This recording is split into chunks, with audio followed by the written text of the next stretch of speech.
Shooting it raw? Yes. Shooting it raw.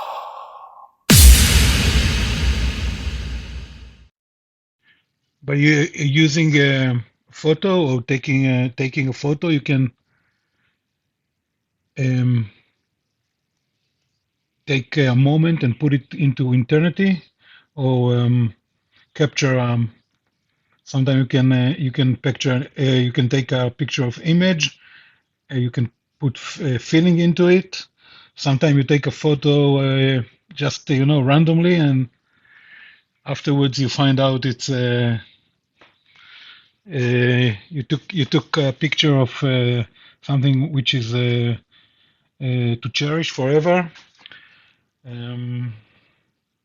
I myself, I'm not a photographer, but I usually try to take photos of something or someone or whatever that I have a feeling for it.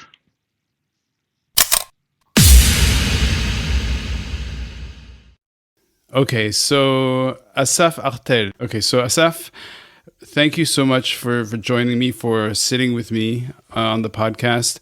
I know this is strange. You're in Israel. I'm in Savannah. We met in Savannah 3 weeks ago, and I just hearing your story just blew my mind. And so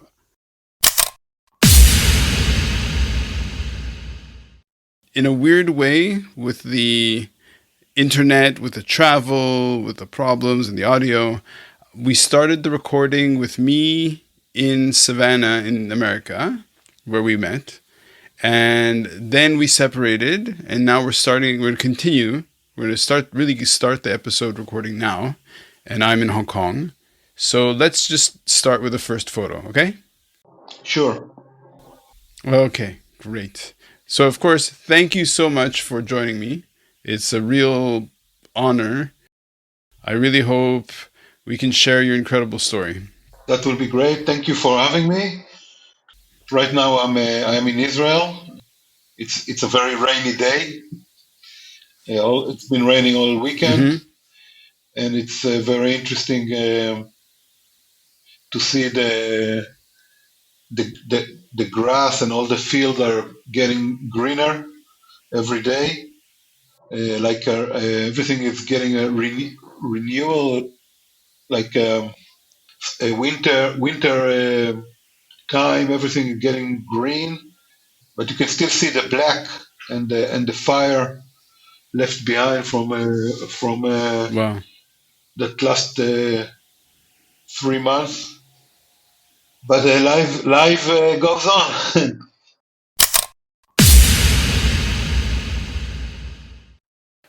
Okay, so I have to go into the first photo. And so in this photo, you're standing on the side of the road in a t-shirt. It's sunny. You're holding up the Israeli flag. There's one car that's going away from you. You know, I've been to Israel, so I can, every country has its own smell. And whenever I get off the plane, Israel always smells like something very specific to me. And so then when I see the photo of you, the flag is caught in the wind. There's bright sun. You're standing in a t-shirt. I can't read what it says. You're in jeans, and you're looking at the photographer. It's a big, beautiful sky. So why is this photo important? Why start with this photo? Okay, so I don't know if you all know, but about 6 months ago, during the whole last summer, we've been protesting against the government plan to change democracy in Israel. This photo was taken in one of those demonstrations. Me and my whole family, we used to go out to demonstrate twice or even 3 times a week in the main junction in the northern part of Israel. Actually, this junction where this photo was taken is less than 5 minutes away from home, and it's one of those junctions where I think about at least 50 people were killed on the 7th of October. So 6 months ago, we demonstrate against the government trying to destroy democracy, and this photo shows one of those moments. Right behind the photographer, there is hundreds of people standing. You can see them, but you can see myself. We all hold the Israeli flags that we choose to. I always choose to hold the Israeli flag.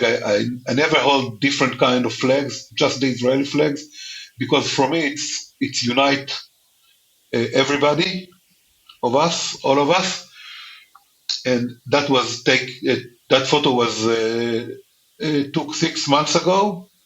In that junction, few like 3 months after the photo was taken, the whole world turned upside down, and in the same junction, the same spot where I'm standing, there was a massacre. The place where I'm standing on that photo, there's a bus station. Every time we went to demonstrate that time, every now and again there's a bus stopping and a lot of workers going, people coming out from that bus. Many of them were Gaza people, just ordinary workers coming, daily work, coming to work in Israel. That photo was taken in the afternoon, so at the end of the day, they're heading back home. They went off that bus, crossing that junction by foot, walking towards Gaza to the border cross. Walking through that demonstration, we could see them in the eyes. They could look on our eyes, and it's a strange situation. And that morning after 7th of October, I was thinking a lot about it. How many of them were coming to Israel not just to work, but maybe to, I don't know, to get some information about us, to learn all the places, to learn the road, to be a spy. Few months ago, it was I was so naive. You can see that in the picture. And that morning, 7th of October, everything turned over. Everything changed. Yeah. Everything changed, completely changed, 160 degrees. Yeah. You mean 180 degrees is more like the exact flip. 360. I keep those 20% hope in my heart. Okay. This is the thing that I want, that I'd love for listeners to understand. You live on a kibbutz, and the kibbutz is this naive idea. It's this crazy idea of people getting together who are like family, who, call each other friends. I mean, instead of members, it's like you're friends. And it's a big family. You eat together often, or you don't have to, but sometimes you eat together. You have your own homes. It's like when people look into your heart and they look into the photograph, like here you are, you're holding up the flag, okay? And look, maybe for the people who don't like people who carry flags and all this stuff, to be patriotic and whatever, but there you're protesting the government's attempt to erode the courts and change democracy and change the nation. And then, so that's you with hundreds of people saying, listen, no, this is our country. We want to keep things fair and honest and great. And as you say, the workers who come out of Gaza, who look at you in the eyes, I mean, they see you. I mean, like, that's what's crazy. It's like, how do you walk by people and look them in the face, and then it turns around, and then October 7th happened, and it's just obscenely violent. And so I don't have a question. I'm just saying, like, what the fuck? Like, that's crazy. Like, it's just insane. It is. You started talking about the kibbutz, so I want to just say a few words about it. First of all, as you know, I live in a kibbutz. I work in another kibbutz as a kibbutz manager, community manager. us kibbutzniks, people who live in the kibbutz, we call ourselves chaverim. Chaverim in Hebrew have two meanings in English. It can be a friend, chaver, a friend, or a member. It's also expressed the relationship between myself and the kibbutz community. I'm a member of the kibbutz, and all the people who share that kibbutz with me are we all members and we all friends. Okay, so it's a double meaning and it's very important. Now, when I visit you guys in the States, so you ask me and I talk quite a lot about that naive balloon that blew up few seconds after this whole mess started on that Saturday morning. But I mean, who doesn't want to live in a naive world, a peaceful place where everybody friends and everybody equal and everybody go to work in the morning and come back to their safe house at the end of the day? Is that naive? Is that something too much to ask? I mean, every single person in the world looking for this. I mean, we all have goals and dreams, but everybody dreams about this kind of thing. Us, the kibbutzniks, it's the highest dream. I mean, we have different, I don't know, different way of looking at a lot of things. I mean, democracy, about politics stuff. But there's one thing that makes us all together is that naive dream. And I believe that the Gaza people are naive exactly the same as I am. I still think they are. Not all of them, but still some of them. Most of them were being fooled by Hamas, but I will still look for, try to achieve that naive dream every day. But right now, I know it's unreachable.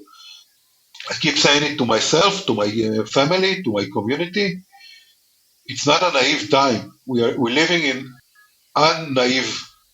Yeah, the innocence is gone in a way. Yeah, innocence is completely gone. Blew up. It's blew up in a lot. It's been blew up in a lot of dynamite, in a lot of hate, in a lot of fire. Yeah. It's blew up, but that naive fire is still inside of us. Right. Okay. Well, because of how the podcast works, we now have to go to the next photo. We're going to go by your photos pretty quick, about 15 minutes per photo, and hopefully in that way get people to care and connect with what you're saying. Ran, next photo? Yeah, let's go through the photo, but you probably remember last Friday I sent you a photo, another photo of that rainbow. Yes. I was talking about that rain, and that rainbow I took just 2 days ago, early in the morning when the sun just came up, right outside my house. It shows there's a full rainbow, a beautiful one, coming from one side of the rainbow started on the northern part of Gaza, and the other part landed on Ashkelon city, and it's actually draw the course of the missiles that we keep seeing lately. When people shoot missiles. But yeah, it's exactly the course of the missile. But this morning it was a rainbow, talking about naive. Wow, that's a naive picture. Yeah, if it's okay with you, I'll include it in the podcast. Please do.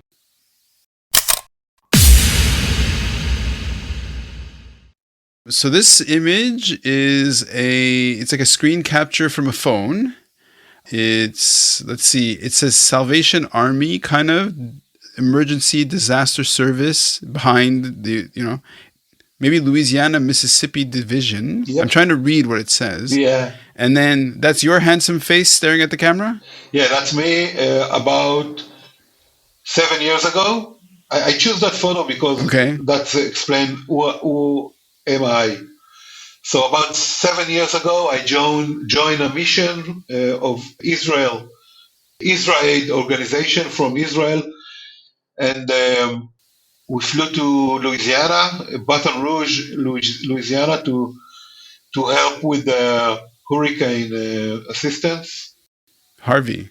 I don't exactly remember the name of the hurricane, but it was right next to Baton Rouge, which is in Louisiana, and we were about 7 or 8 people from Israel coming to the state as a first responder to assist to the community got hit by that hurricane, and we worked there for a few weeks. Very, very hard work, very, very hard condition, difficult condition, but very, very warm welcome.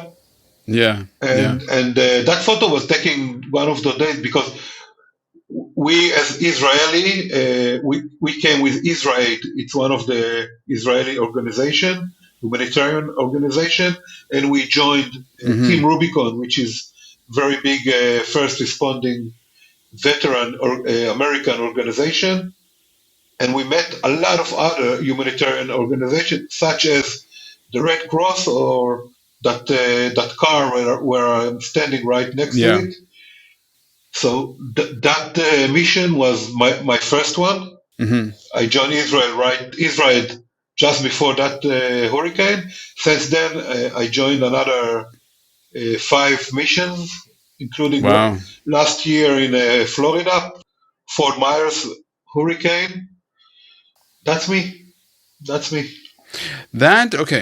So that is something that I want to talk about. So on the podcast 2 years ago, 3 years ago, my good friend Tim was living in Houston, and when there was Hurricane Harvey that came through, and it just completely overwhelmed New Orleans and Louisiana and all this stuff. And that was a huge disaster. And so maybe that's why you went down. You're a kibbutznik, and you're helping as a first responder. Now, what are your skills that make you a first responder, other than that you're a nice guy? Like, what is it that you went to do? Okay, so as you probably know, when a hurricane hits the landfall, there's a lot of very strong wind, a lot of rain, and usually the sea goes up, and there's a lot of flood, a lot of area being flooded, sometimes all the way up to the ceiling, and the water goes up immediately in a few minutes.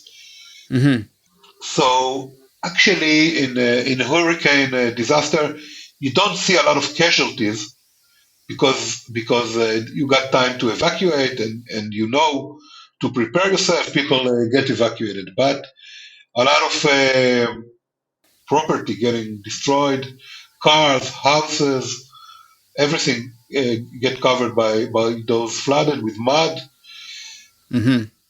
What we actually do is like we call it muck out. We help people, usually veterans, to tear up their houses, to prepare them for like being reconstructed. So it's like a very, very hard work, like tearing up the house, taking everything out, taking all the electricity, taking out all the furniture, taking out all the walls, like leave the house, the foundation, and the basic, and then they can use the insurance money or FEMA money to rebuild the house. Usually you work, it takes like 1 or 2, 3, sometimes 3 days to finish one place, one house, one home. That's what we do. It's very strange. A lot of people ask, okay, why do you people from faraway Israel, from the faraway kibbutz, have to travel all the way to America, big America, strong America, to do this job? So actually, yeah, I mean, we don't have to. people in America will find another way to solve their problem. But we see Yeah. we see this as a mission, as a good thing to do. We are all volunteers, no salary, no money, nothing, just as a plain volunteers. And as I said, I did it once, and then I kept doing it every year. I actually follow the hurricane application on my phone, looking for those hurricane Oh, okay. season to see when it's gonna be a big hurricane, and I prepare myself as I'm like I see myself as I love it. It's like I have to ask a quick question. I have to yeah, ask a quick question. Do you have a small dog in your house? yeah. Can you hear them? Does them okay? Do they like you? Each time you talk, they bark. No, because my dog. We have 7 puppies now. They like Wow, yeah. We have 7 puppies right outside my. nice. I try to close all the doors so they won't bother us, but they fall asleep soon. They fall asleep soon. Don't worry. 7 It's puppies okay. running outside my door.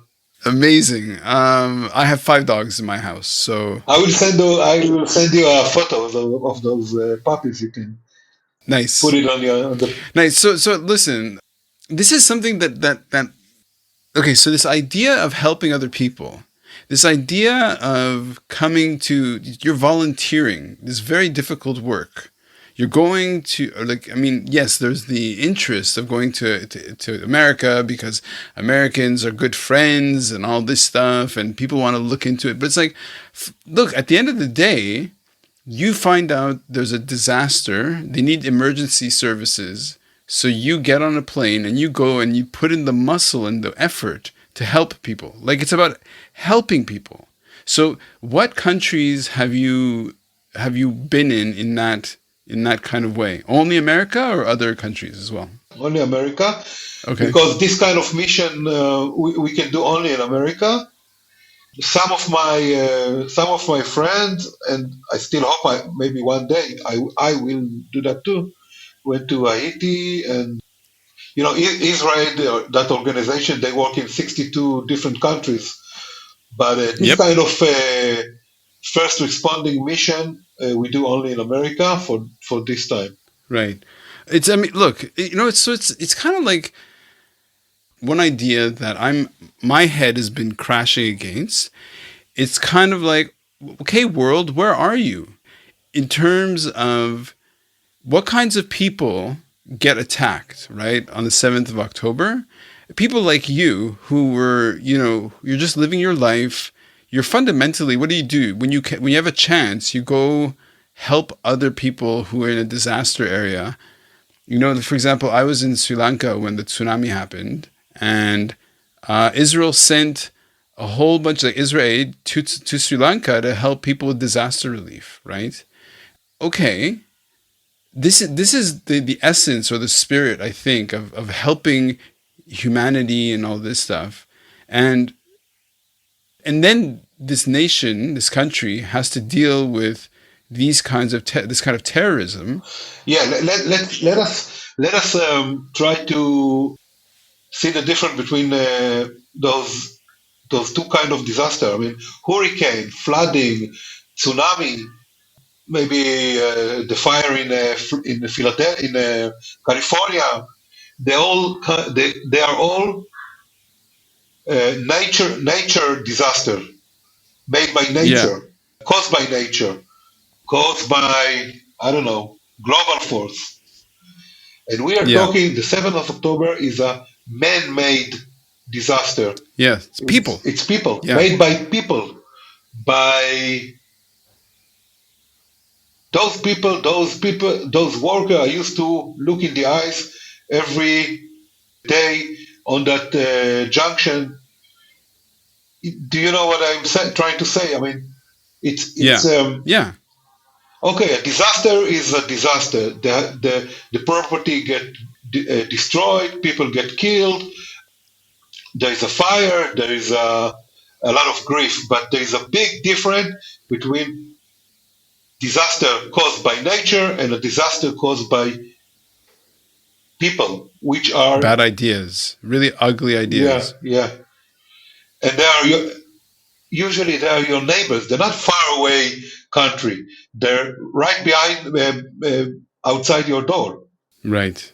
So how many kilometers between your kibbutz and the a close town in Gaza? Like how many, just so that people know, like how many kilometers roughly? It's about 5 kilometers away, so 2.5 miles. Yeah, That's insanity, yeah. you know? And the kibbutz where I walk, I was talking about it while we were in the state, kibbutz Kisufim. It's less than 1 mile away from the border of Wow. Gaza. So when you have Yeah. a rocket coming towards the kibbutz, and we have that red alert siren, it's less than 5 seconds to run to the safe Wow. zone. Sometimes Wow. the rockets falling down before there is a siren. Well, of course, because it's just there. Yeah, I mean, it's like, just there. Okay.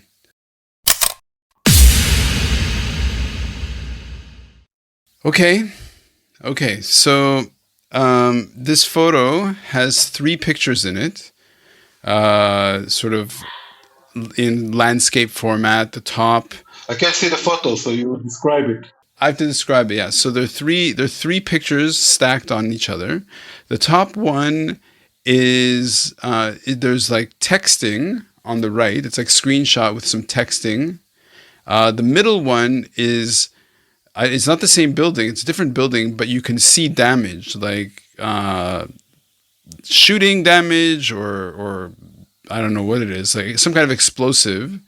And then the bottom one is a photo of the same building from farther away.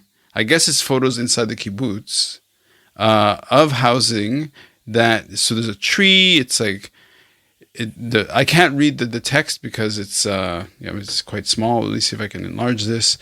But yeah, so what I see is screenshots of phone texts, and I don't know. Do you remember what the picture is that you sent? Yeah, I do. What we see in that it's actually a slide from that PowerPoint which I showed you guys on when we meet in the state. So those pictures were taken in the kibbutz Kisufim the day after. It's Sunday morning, 8th of October. After turn down the fire. I can't exactly say if there's still the body are still lying there, but those houses are few of the houses who got hit by the terrorist Saturday morning.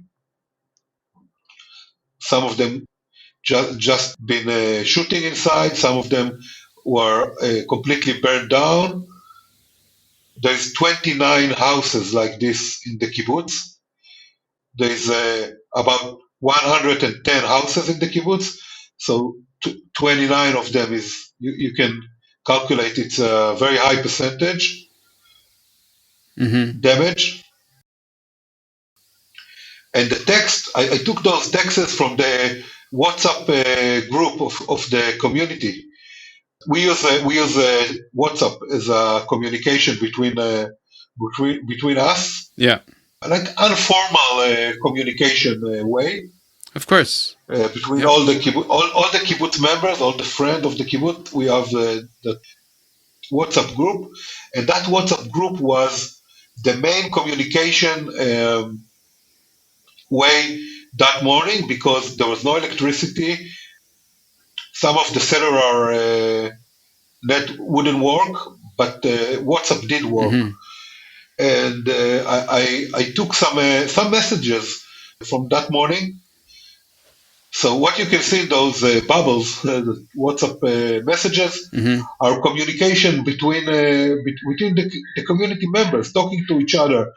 Yeah. telling them, where are you? There is I don't exactly remember what it says, but you can find it in that WhatsApp group. Watch out! There is Right. terrorists inside the kibbutz. They're outside our houses. They're knocking on the door. They're trying to break in, and they're killing us. Yeah. It's. If you look in that WhatsApp group, you can see the drama happening every time, Hmm. again and again.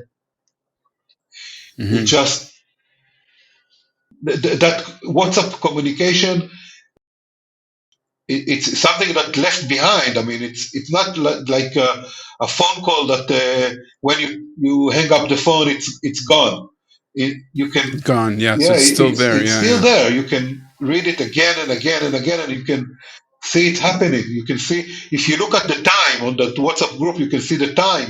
You can see the drama going on and keep going on hours and hours. So on the 7th of October, where were you while this was happening? Okay, I was, as I said, I live in a, I also live in a kibbutz, which is in Gaza envelope, but like a few minutes away from Kisufim.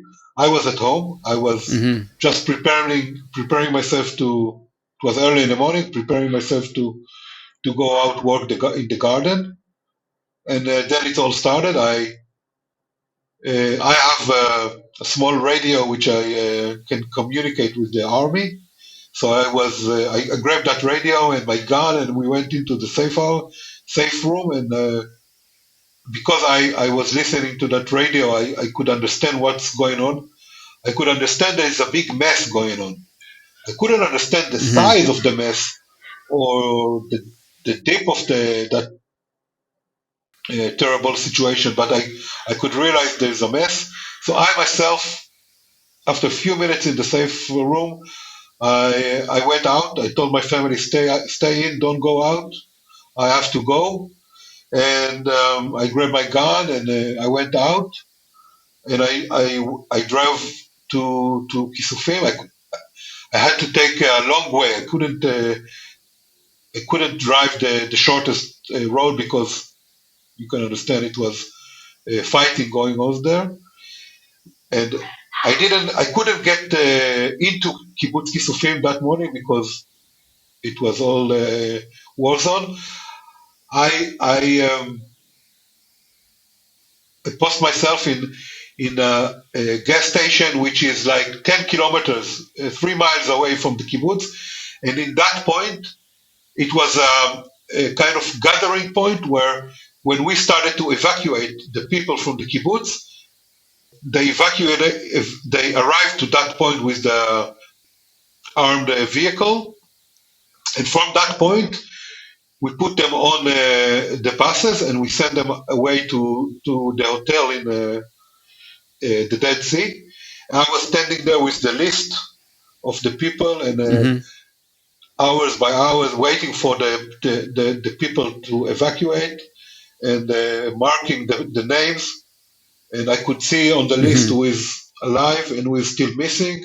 And then using that radio and my phone, I tried to point the people on the ground, the soldier inside the kibbutz, where to go, Hmm. who are still missing, try to evacuate them, try to save them.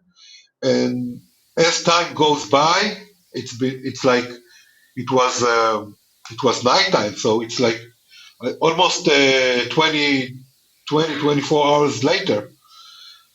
You know, the list started to show who is alive, who is still missing, and who is we already knew who has been killed, who has been Hmm. missing.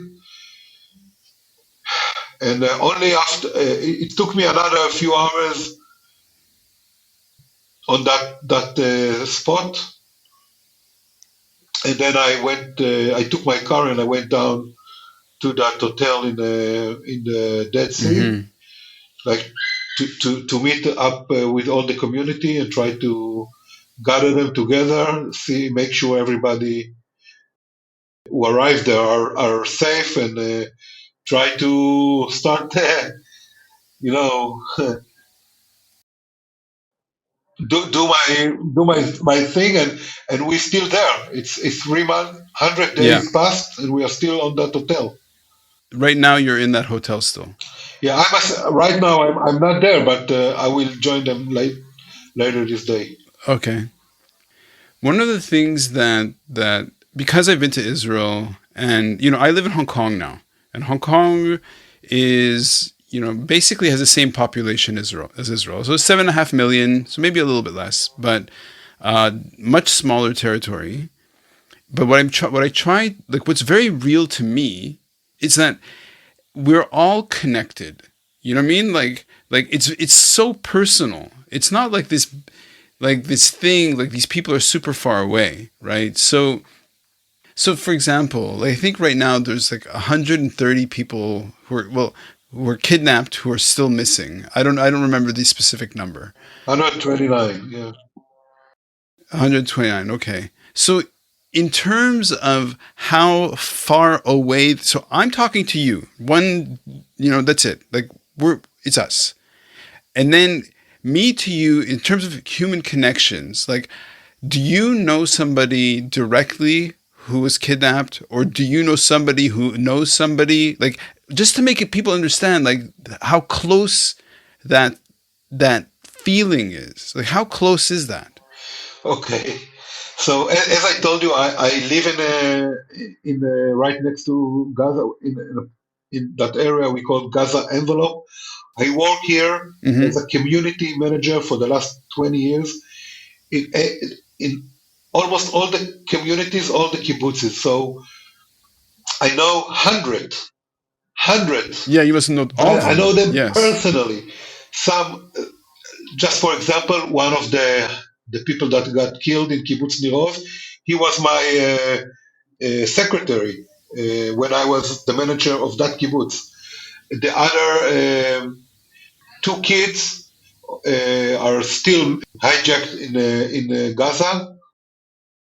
Mm-hmm. Her mother was my colleague for 6 years. We worked together in the same office, and Wow. I talk to her every day. I call her and I ask her how she's doing, if I can help something. Mm-hmm. I mean, we work together. We are colleagues. We're still friends. Mm-hmm. And I knew those kids.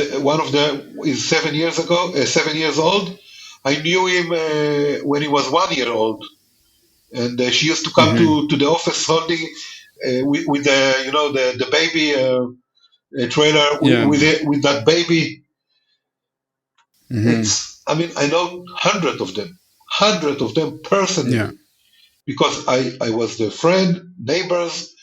They live in the community where I was in charge of. Hundreds of Yeah. them. First of all, I'm so sorry. Like it's just for people who have been through very traumatic experiences, and for some people who listen to this, it's going to be very difficult because they've been through traumatic, difficult experiences. And ultimately, I think what it is what your relationship is to that trauma is, like, how can you talk about it? How can you, wrap your head around, how can you heal from it? How do you come to terms with it? So you're going around telling your story and trying to have people connect to understand that this is very real. Like, how do you put your head around what you lived through and have to deal with? I don't know how to deal with. I mean, it's such a big event. I can tell you one thing. My grandparents, they live they're born in Germany and Poland, and they've been through the Holocaust, and they survived, and they came to Israel as survivors, and they established those kibbutzes in the northern part of Israel, and They got married and they have families and they live their life. They're dead now, yeah, but till the last day of their life, they wouldn't talk. They wouldn't. We try to ask a lot of questions. How was your life before Holocaust? How was your time in the camps in Poland? How did you survive? They wouldn't talk. They wouldn't say a word. I don't know why. Maybe they were scared. Maybe they didn't believe themselves. Uh, I don't know. Maybe the trauma was so big they couldn't hold it, Yeah, and put words to it. they couldn't express it. And I think what I'm trying to do is work differently. I want to talk about it. I want to share my story. I want to share my personal story. I want to share my family story. I want to share my neighbors, my community story. I don't want to be like them. I want to share the story. I want people to hear that story. I want people to know what happened, how it happened exactly, because I think that's a better way to deal with it for the world and for myself. When I tell my story, when I share my story, it's like helping me take out all my trauma. Okay, and then a fresh beliefs can come or thoughts can come inside. I help myself and I share the story of a community and I work. I spread the story. Unlike my grandparents did, they kept the secret. They kept it as a secret, as a mystery. We don't know exactly the details, and I want to bring the details out. I want to share the details. I think it's a better way to deal with the trauma, and I think the world should know what happened there.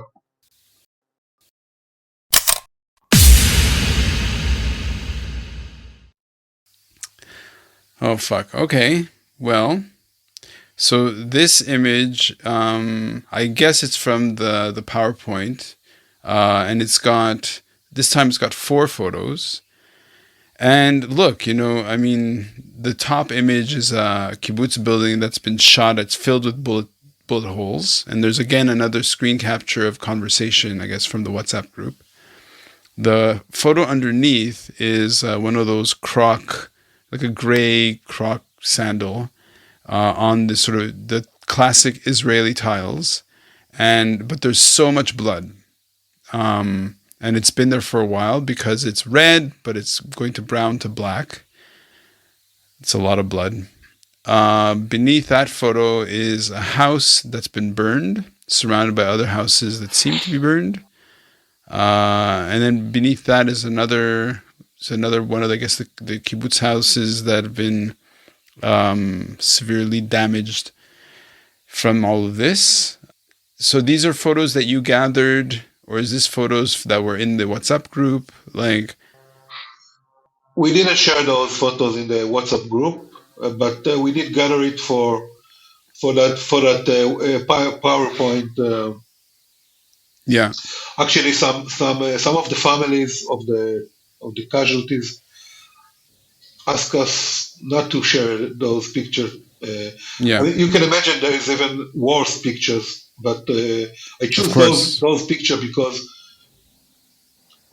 they show what happened and they let you imagine what I just said. There is right next to that blood picture, there is a much worse picture, but I choose not to put it on that PowerPoint. But you can imagine there is a picture, a much worse. So Yeah. those pictures shows what happened, and they leave a big place for imagination to realize how worse were those things that those days. So one of the things that it's a podcast, so people only hear us talking.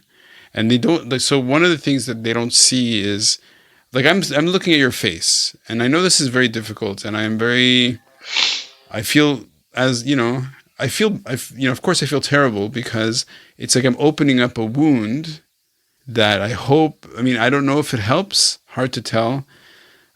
And of course it's a story that needs to be told so people understand that this actually happened. This insane violence and insane, like, incredible brutality and just awful side of people that could do this actually happened. Yeah, and this was like 3 months ago, not that long ago. Exactly 100 days ago. So where are you now? So if somebody understands, like, like I met you, I shook your hand, we were in a small room together, we talked. But where are you now? Like, what is life for you now? Okay, so that's a great question, because looking backwards on the last 100 days, I could myself, as a community manager, I can tell you every week passing was a little bit different. I mean, I don't know if you can call it evolution, but the first 2 weeks were we all trying to identify the casualties, and then the funerals, and the weeks the next 2 weeks were Memorial Day and the other, and then we started to deal with the damage, not the casualties, but more the property damage. And every few days, we all, as a community, deal with a different issue. I mean, we've been through kind of we went from stage to stage to stage.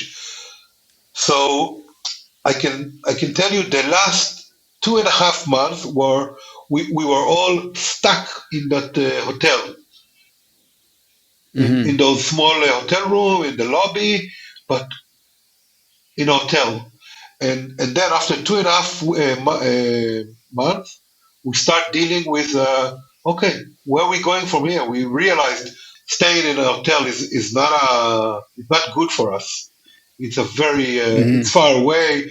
Dead Sea is a very it's not the right place for us, and we can't stay in the hotel. So after 2.5 months, we start dealing with looking what will be the next place we move to, knowing we still cannot go back to the kibbutz, because there is still work going on there.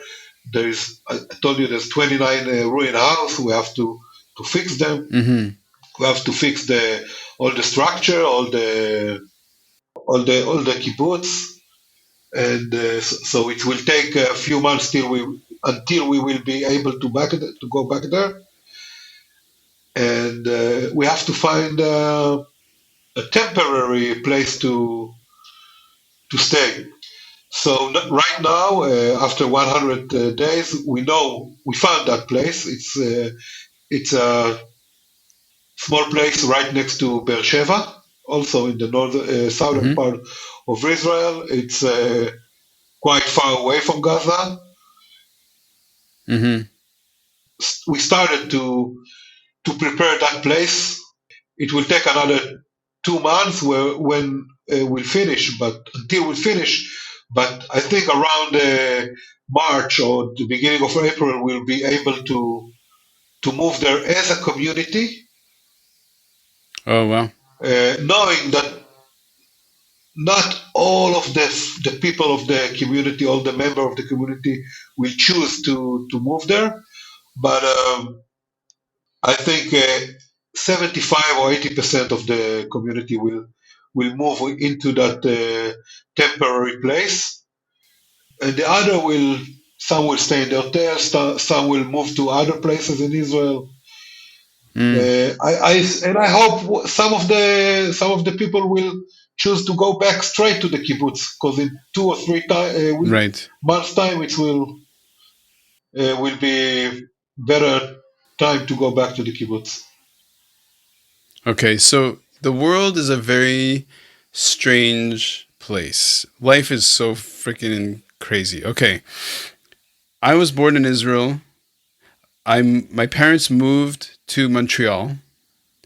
20 years ago, I moved to Hong Kong. Then I went to go visit my parents in Savannah and my sister who lives in Savannah because they moved from Montreal to Savannah. I go there, I meet you, we talk, and then you say, "Oh, we can't stay in this hotel." And I've been to the Dead Sea, can't stay at this hotel. We might move to this small town near Beersheba. In 1985, when I was 11 years old, my parents, we moved to Arad. Is that the town you're talking about? No, we're talking about Omer. Omer is... Okay. Yeah, you know Omer. Okay. But so the thing is, like, it's like, so as an Israeli, as a look, we've been talking almost an hour, and thank you so much, and I know it's just crazy. So let's talk about the important stuff of like what's inside your head. So for example, when I was in the tsunami and how I responded to that trauma was I need to talk, like the kind of person I am is I need to talk about it with people. Like I wrote a story and I talked to people, it was about putting my story out into the world, and that was how I was able to heal. And that seems to be a little bit like you, right? So, because it's so intense to have to go through this and try to make sense of it. So why don't you talk about like Asaf, how are you made as a person that you grew up on a kibbutz in terms of your values, in terms of what's important to you, and that you're rebuilding your life, that you go on your spare time or whatever as you go to disaster areas to help people do reconstruction. As a human being, like what's in your brain that makes you be and do the things that you do, and where does the idea of optimism live in your head? Okay, I think I know the answer. I think I know the answer. These are my questions. I just talk for a while and there's no question. I know the answer. There's one word for community. Okay. And I'm not objective because I live in a community. I'm the head of the community. I'm a community manager. That's my profession. But I believe in a community. I believe us a human being, we are a community animal. We live in packs, right? Yes. So when a disaster happened on the first, when somebody shoots at you, you lay down on the floor all by yourself. When let's go to COVID time, yeah. When you get COVID, you lock yourself in the room. You separate yourself from. You isolate. You isolate yourself from the community, or when somebody shoots at you, you hide. When you isolate, when you hide, you're by yourself. That's the first response. But on the second, as the threat goes away, you go out from that isolation.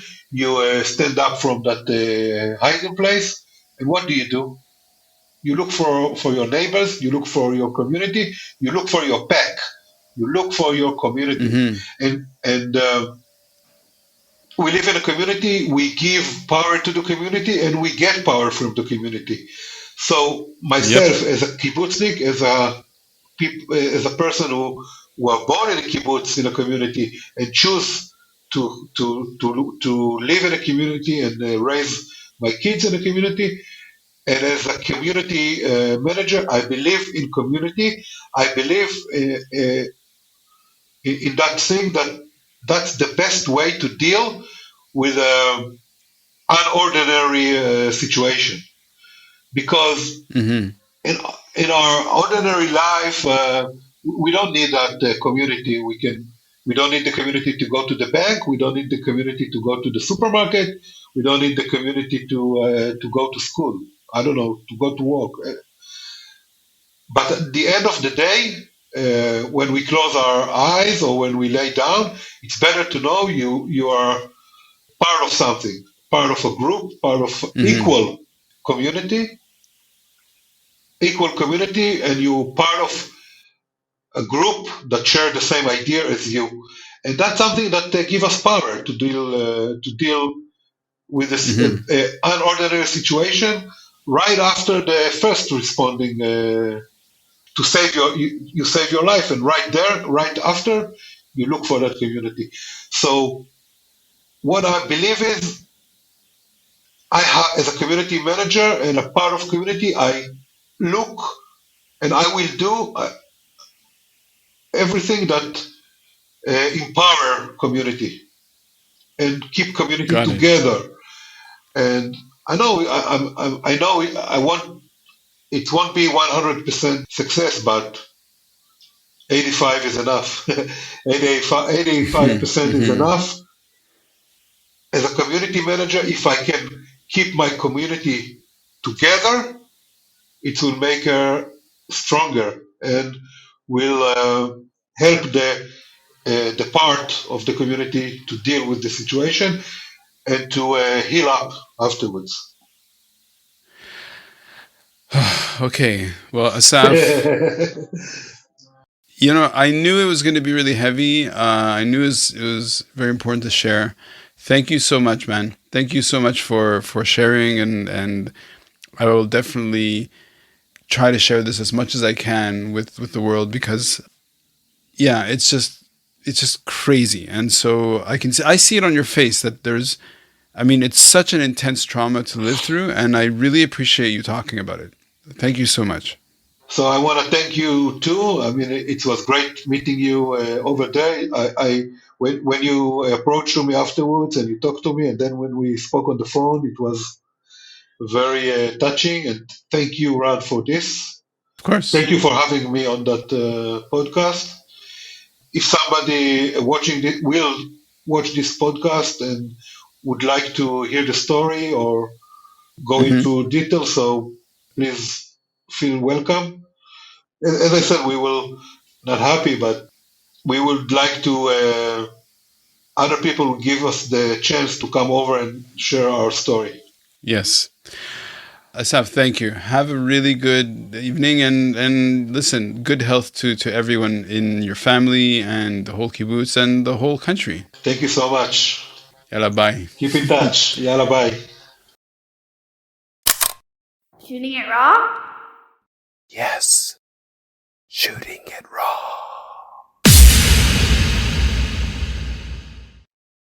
Oh, baby, I like